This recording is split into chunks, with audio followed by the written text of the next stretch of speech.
விவசாயிகளை வாழ வைப்பது மழை தரும் வானம்தான் என்றாலும் சில நேரங்களில் அவர்களை வருத்துவதும் வானமாகத்தான் உள்ளது.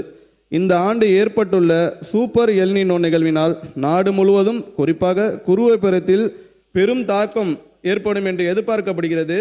இதில் தமிழ்நாட்டில் 12 மாவட்டங்களில் அதிக தாக்கம் ஏற்படும் என்றும் கணிக்கப்பட்டுள்ளது.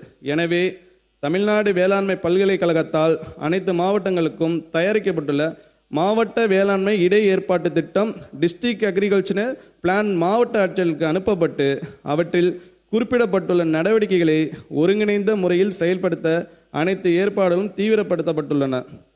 மாம்பழத்திற்கு குறிப்பாக பெங்களூரு ரக மாம்பழத்திற்கு கடந்த ஆண்டு போலவே இந்த ஆண்டும் போதிய விலை கிடைக்காமல் விவசாயிகள் பெரிதும் பாதிக்கப்பட்ட நிலை இருந்தது. எனவே பெங்களூரு ரக மாம்பழத்திற்கு ஒன்றிய அரசின் சந்தை இடையீட்டு திட்டத்தில் விலை வித்தியாச தொகையை வழங்க ஒன்றிய அரசுக்கு உரிய கருத்துருவினை அனுப்பி முதல் முறையாக ஒப்புதல் பெறப்பட்டது.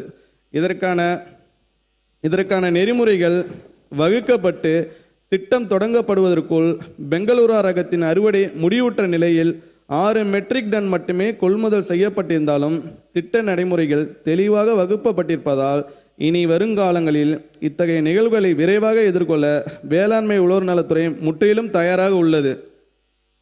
மக்களுக்கான உணவு பாதுகாப்பை உறுதி செய்திடும் வகையில் 5 ஆண்டுகளில் 131 லட்சம் மெட்ரிக் டன் உணவு தானிய உற்பத்தி அடைய இலக்கு நிர்ணயிக்கப்பட்டுள்ள நிலையில் 2026-27 ஆண்டிற்கு 125 லட்சம் மெட்ரிக் டனாக இலக்கு நிர்ணயிக்கப்பட்டுள்ளது. இது தவிர ஊட்டச்சத்து வழங்கும் பயிர் வகைகள், காய்கறிகள், பழங்களிலும் உற்பத்தினை அதிகரித்து தன்னிறைவை எட்டி ஊட்டச்சத்து பாதுகாப்பினை அடைய இலக்கு நிர்ணயிக்கப்பட்டுள்ளது. சீரிய திட்டங்களை செயல்படுத்தி இந்த இலக்குகளை எட்ட அனைத்து நடவடிக்கைகளும் எடுக்கப்படும். நீர்ப்பாசன பரப்பை அதிகரிப்பதை இந்த அரசு தொலைநோக்கு திட்டமாக கொண்டுள்ளதால் பண்ணை குட்டைகள், ஆழ்துளை அல்லது குழாய் கிணறுகள் போன்ற பாசன ஆதாரங்களை ஏற்படுத்தி தருவதன் வாயிலாக மானாவாரியாக உள்ள சுமார் 2600 ஏக்கர் பரப்பு பாசனம் பெறும்.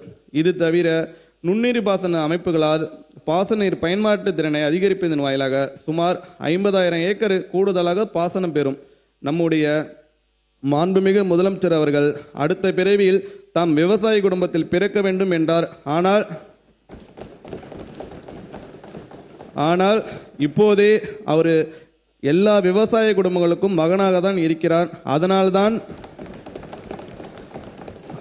அதனால்தான் பயிர் சாகுபடியை தொடர்ந்து மேற்கொள்ள உழவர்களுக்கு வழங்கப்படும் இலவச மும்முனை மின்சார சேவையானது இவ்வரசால் எவ்வித தடையுமின்றி தொடர்ந்து வழங்கப்பட வேண்டும் என்று அறிவுறுத்தியுள்ளார்கள்.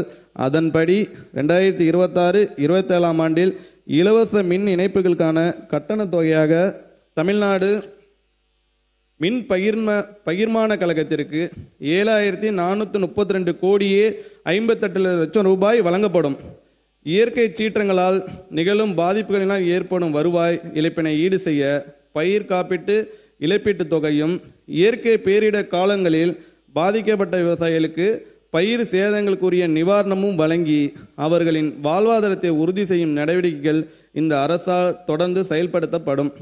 மாண்புமிகு பேரவைத் தலைவர் அவர்களே, இவை எல்லாவற்றுக்கும் மேல் நேர்மைக்கும் நெருப்புக்கும் உருவான தமிழரான நமது முதலமைச்சர் அவர்களின் அறிவுரைப்படி செயல்படுத்தும் அனைத்து திட்டங்களையும் அவற்றின் முழு பலன்களும் விவசாயிகளை சென்றும் சேரும் வகையில் வெளிப்படைத்தன்மையுடனும் பொறுப்புணர்ச்சியுடனும் பாரபட்சமின்றியும் செயல்படுத்துவதில் முழு கவனம் செலுத்தி அனைவரும் விரும்பத்தக்க ஒரு மாற்றம் ஏற்படுத்தப்படும்.